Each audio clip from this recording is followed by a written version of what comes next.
Okay, so hey everybody, we're back and thanks for tuning in for the next installment of the Echoplex expansion box where we're rehousing a MXR Echoplex pedal into a larger box to accommodate a parallel JFET boost to try to make it closer to the original unit to provide for a better signal to effect ratio as well as a boost for the front end of our amp.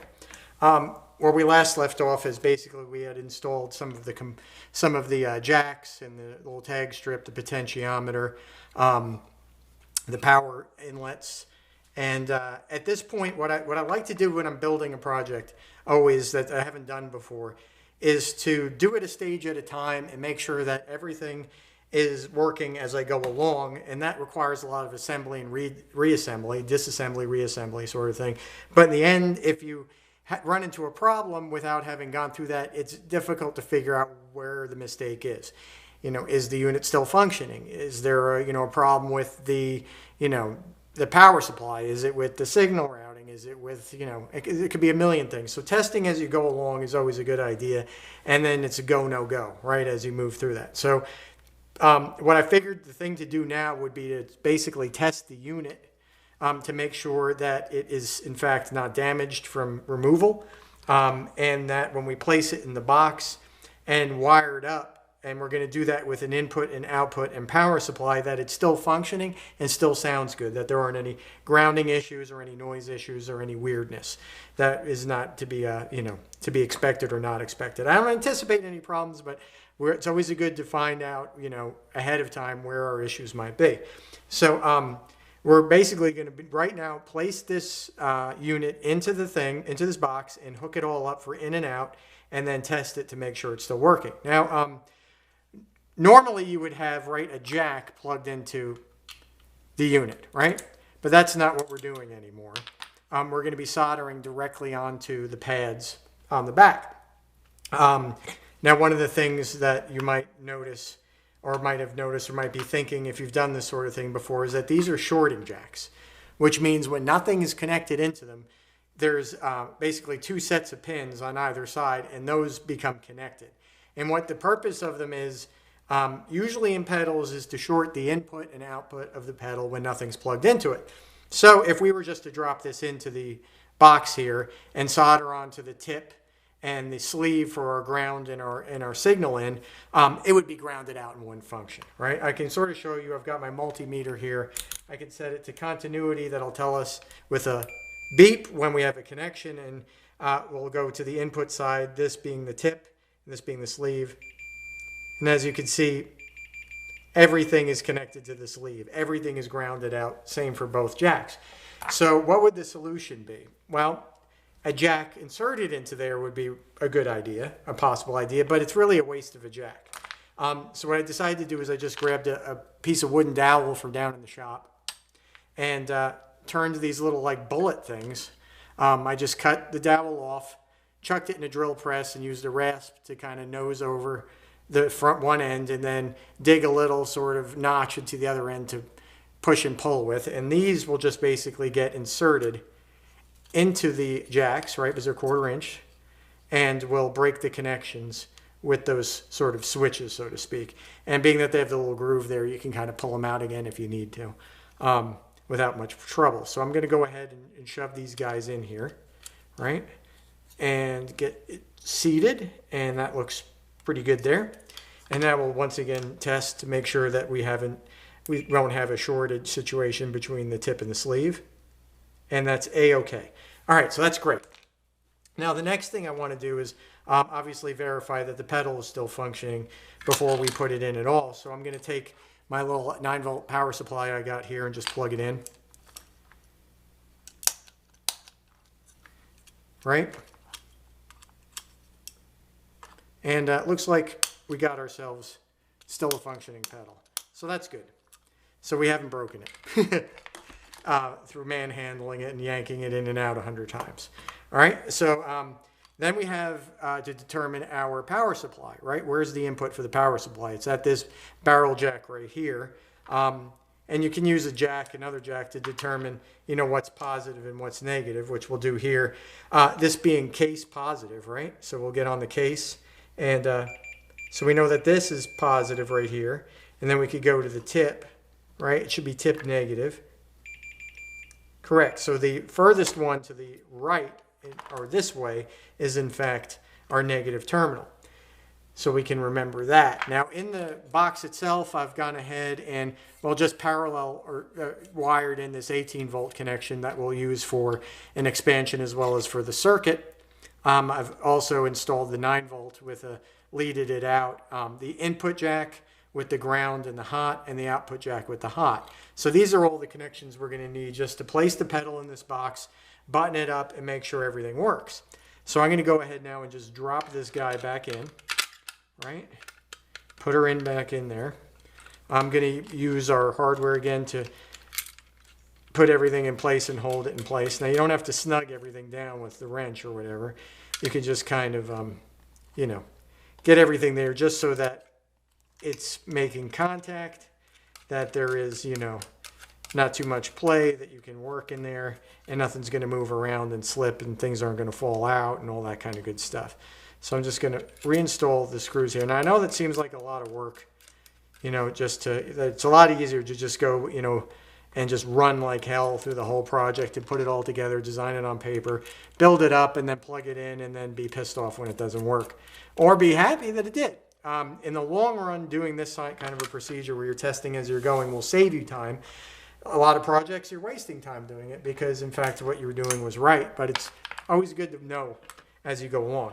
All right, so now we've got the unit in there. Going to get a little bit of pink drink. So I think the first thing to do would be to connect the power supply and make sure that that's all good to go. So we're going to tin our tip a little bit here. Our purple is negative, so we're going to go and install that to our negative terminal, right? Because we got a barrel positive connection. Then we're going to solder here and be careful. Go in and out quick. There's a lot of sensitive components. I mean, some people are saying, well, why don't you just remove the jacks and then just solder in there without making these wood plugs and everything? Well, if you saw this board, and I'll get out the magnifying glass for you again, see if we can get a good look at this thing. There are a lot of what are called surface mount components, surface mount devices. And they're nested very close together, sometimes no more than 1 or 2, 3 millimeters between the two. And to remove those jacks takes a little bit. You've got to heat up every one of those solder connections, 6 of them. You've got to wick off that solder. You've got to try not to overheat anything else around it. And to me, it's just not worth it to even attempt that. I figure the chances of successfully removing those jacks without destroying this unit is probably 50-50. And we don't need to do that, so why bother, right? And then if we ever want to go and put it back in its original case and sell it, we can do that because, you know, the jacks are still there and we haven't destroyed anything. All right, so now we've got our power hooked up. So now we can just go ahead and connect our jack.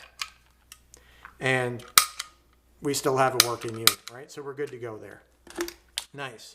The next thing would be to connect the input and outputs. Now, if I remember correctly, yes, I think this side is going to be the hot side. So first of all, we can connect, well, that's the easy way to find out. Let's just do a probe, right?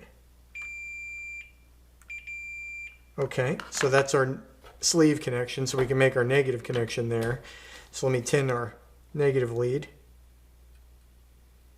you know, and choose one of these that's not close to anything that's too sensitive looking, right? Because we've got a microchip right there, little chip there. We've got some devices there. I think we'll go on this side right here. Just carefully get in there. Right? Okay, we're soldered on. So now we have our ground connection.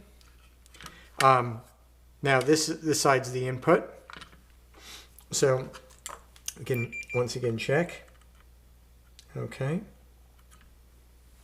Now on a jack such as this, as we were just discussing, I believe this is the live side. and the other side is the short side. Well, we can just do a quick test with that too, I believe. Yes, that is correct. So that's our live side because it's not shorted.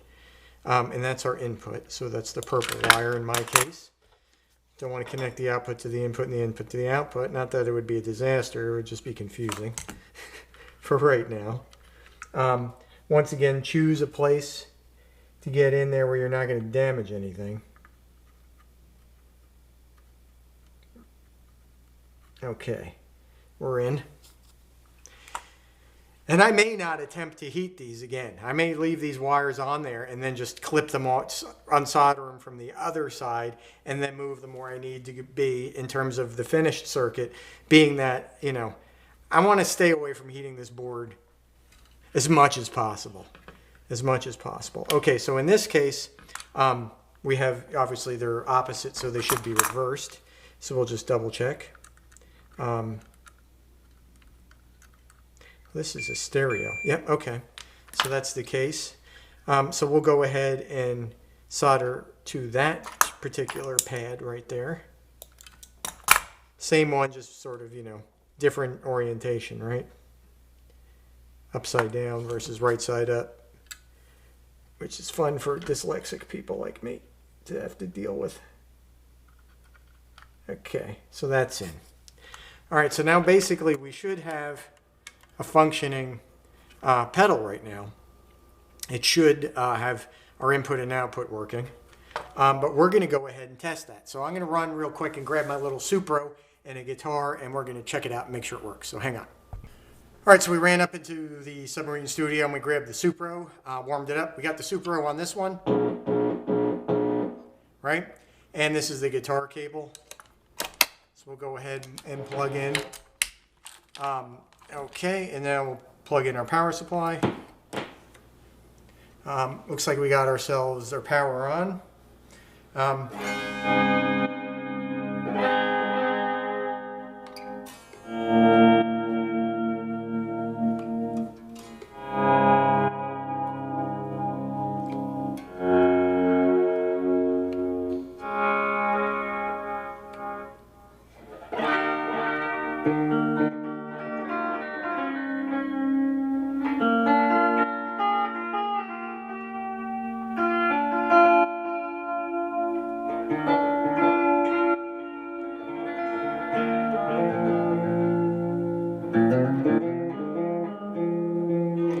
All right, so I think we got ourselves a functioning unit. All right, so I think that's good for today. We've sort of did some of the wiring. In the next video, we're trying to keep these ones relatively short. We're going to do the boost circuit and place it in and see how all that goes. So once again, thanks for watching, and we'll see you next time.